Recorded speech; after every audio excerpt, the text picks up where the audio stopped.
जय श्री राधे कृष्ण दोस्तों, आप देख रहे हैं अपना YouTube चैनल भक्ति योग। जय माता की दोस्तों, हिंदू धर्म में हिंदू महीनों के अनुसार साल में 4 बार नवरात्रि होती है। शारदीय और चैत्र नवरात्रि के साथ साथ साल में 2 बार गुप्त नवरात्रि भी होती है। जहां एक और शारदीय और चैत्र नवरात्रि को धूमधाम से मनाया जाता है, वहीं दूसरी ओर गुप्त नवरात्रि की पूजा गुप्त तरीके से होती है।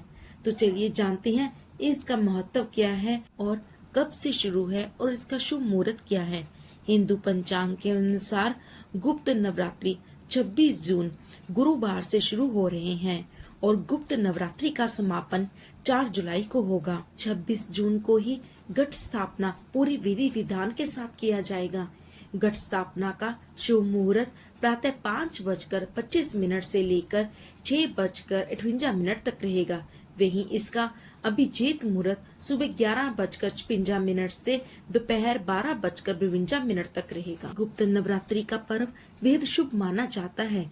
इस दौरान माँ दुर्गा की 10 महाविद्याओं की पूजा होती है। गुप्त नवरात्रि में भी आप साधारण नवरात्रि की तरह पूजा अर्चना कर सकते हैं, लेकिन इसमें सभी कुछ गुप्त तरीके से किया जाता है। इसमें आप माता रानी के समक्ष दीपक प्रज्वलित करें, माता रानी को पुष्प और श्रृंगार का सामान और सिंदूर अर्पित करें। आषाढ़ मास की गुप्त नवरात्रि को तंत्र मंत्र और गुप्त सिद्धियों के लिए विशेष माना जाता है।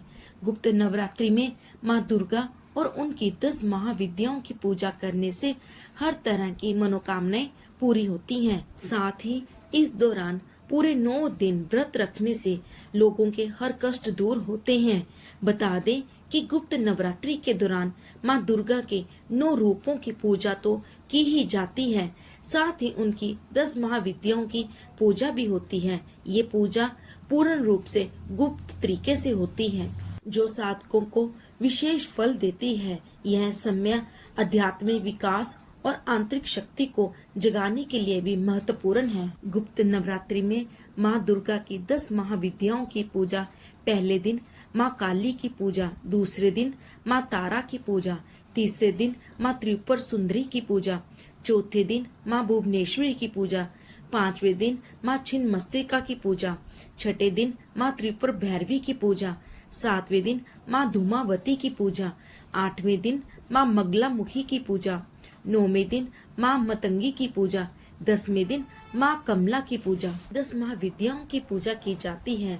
गुप्त नवरात्रि में 9 दिनों तक उपवास रखने का विधान बताया गया है।